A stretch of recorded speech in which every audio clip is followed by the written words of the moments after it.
Welcome to Rise On, where stories aren't just told, they're lived, and where every page unlocks your next version.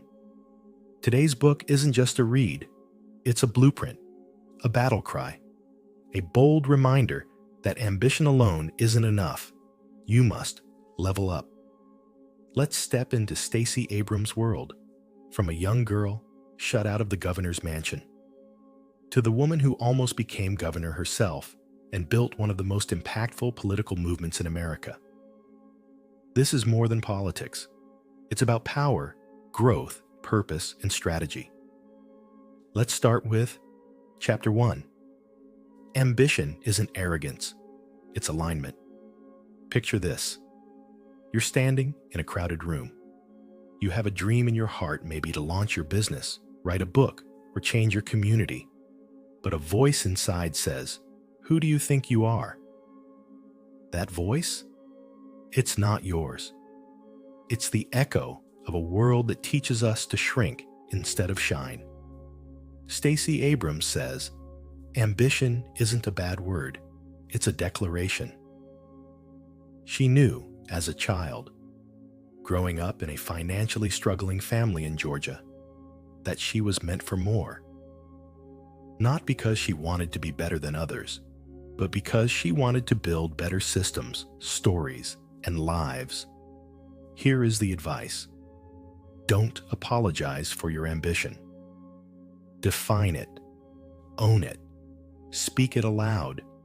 If you don't tell the world who you are, someone else will tell it for you, and they'll get it wrong. Chapter 2. Clarity is a superpower. Stacey challenges us with this brutal truth. You can't reach a goal you refuse to name. Dreams like, I want to be successful, or I want to be wealthy, are foggy goals. And fog leads to confusion. Instead, she urges us to define our version of success with crystal clarity. Don't just say, I want to write a book. Say, I want to finish a 40,000-word self-help book by December that helps introverts find their voice. When Stacey decided to run for office, it wasn't vague. She said, I will be the first Black woman governor in U.S. history.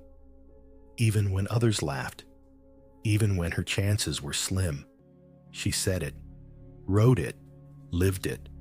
Real world challenge for you. Grab a journal. Write a page titled, What Does Success Look Like for Me? Describe it like a movie scene. Make it specific enough that you'd recognize it when you get there. Chapter 3. The Governor's Mansion Door. Let's pause for a story. 17-year-old Stacey Abrams was invited to the Georgia governor's mansion as a high school valedictorian. She put on her nicest outfit. She arrived excited, and the security guard at the gate looked at her and said, You don't belong here. This event isn't for you. She wasn't allowed in until someone else came and cleared it up. But that moment never left her, because the world has guards at every gate whispering, You're too poor, too young, too Black, too female, too weird, too soft. But Stacey turned that rejection into fuel. Years later, she would run for governor of that same state. Here are the key lessons. Use rejection as redirection. Let every you don't belong become your reason to rise. Chapter 4. Stacey's 6-step framework for leveling up. This book isn't just a pep talk. It's a practical guide. Stacey gives us a 6-part toolkit that anyone, from artists to activists, students to startup founders, can use to level up. Step 1. Know what you want. Be specific, not vague. Define what level up looks like in your life, in career, relationships, health, and purpose. Example, don't just say, get fit. Say, run a 10K by July and feel energized every day. Step 2, map the gap. Once you know where you're going, assess where you are. Stacey calls this the reality audit. Ask, what am I missing? What skills do I need? Who do I need to meet? This is about humble honesty, not shame. Real talk. If you want to build an app but don't know how to code, that's okay. It's not a dead end. It's a direction. Step 3. Build a work-back plan. Most of us plan forward, starting from today and guessing the next step. Stacy flips it.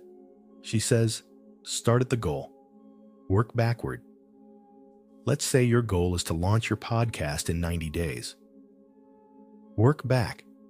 What's the final episode release date? What editing software do you need to learn? When will you record episode 1? Reverse engineering makes big dreams feel doable. Step 4. Get loud about your goals. A lot of people keep their goals secret, afraid of being judged. But Stacy warns, silence doesn't protect your dreams. It suffocates them. She encourages us to get visible. Post your mission. Talk about your dream. Ask for help. Because you can't be helped if you can't be seen. Here is the story. When Stacy first ran for office, she pitched herself everywhere. Community centers, churches, parks. She didn't wait for attention. She earned it. Step 5. Build a team, not just cheerleaders. Who's in your corner? Stacy says your circle should be made of truth tellers, strategists, encouragers, and critics. Yes, even them, the constructive ones. But beware. If your friends get uncomfortable every time you talk about growth, dreams, or ambition, that's a red flag. Some people love you for who you are now and fear who you're becoming. Author's advice. Curate your circle like your future depends on it. Because it does. Step 6. Master time. Don't chase it. Time is the only currency we can't earn more of. Stacy blocks her days with intention. Mondays, Isha writing. Tuesdays, Isha's meetings. Wednesdays, creative thinking. Weekends, so restoration. This isn't rigidity, it's freedom by design. Here's the tip for dreamers. Start with a power hour. Every day, block 1 hour for your dream.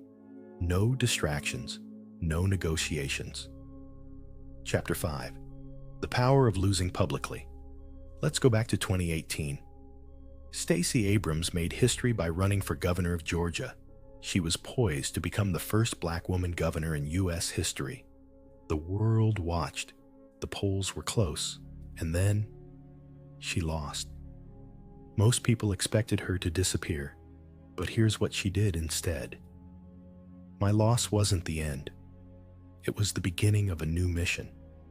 Rather than giving up, she created Fair Fight Action, an organization that registered over 800,000 new voters, directly contributing to flipping Georgia blue in 2020. Key lessons. Failure isn't final. It's feedback. And if you lose publicly, rise even more publicly. Think of J.K. Rowling rejected 12 times before publishing Harry Potter. Think of Oprah fired from her first reporting job. Think of Stacy turning defeat into a movement. Chapter 6. Own the room, even when it wasn't built for you. There's a moment Stacy talks about, standing in boardrooms and political meetings where she's the only black woman, sometimes the only woman, period. The stares, the subtle exclusions, the weight of proving she belonged. I didn't walk into those rooms hoping to fit in. I walked in knowing I brought something different and valuable. Challenge for the audience. If you're in a room where no one looks like you, speaks like you, or thinks like you, don't shrink. You're not a guest. You're the value. And if the room doesn't feel right, build your own, just like Stacy did. Chapter 7. Use your story as strategy. You might think your story isn't powerful enough, that it's too messy, too painful, or too ordinary. But Stacy flips that thinking. Your story is your superpower, because no one else owns it. When she ran for office, she didn't hide the fact that she was in student debt, came from a low-income family, or had faced personal struggles. She led with it, and people listened, because authenticity wins trust, and trust builds movements. Author's advice: whether you're starting a YouTube channel, a business, or a brand, share your scars, not just your trophies. People don't connect to perfection. They connect to real. Chapter 8. Staying in the game. Long enough to win. Most people don't fail because they're unskilled. They fail because they stop too soon. Consistency is more powerful than intensity, Stacy writes. A little action, repeated over time, compounds. Stacy wrote 8 romance novels under a pen name. She built nonprofits. She studied policies and laws while others went viral. She played the long game. Rise on takeaway. Most overnight successes took 10 years. Stick around long enough, and the world will have no choice but to notice. Here's the final chapter. Leveling up is a lifestyle, not a destination. There's no final level, no ultimate point where life is done. Stacy says, leveling up is about constantly expanding what's possible for your life and for others because of your life.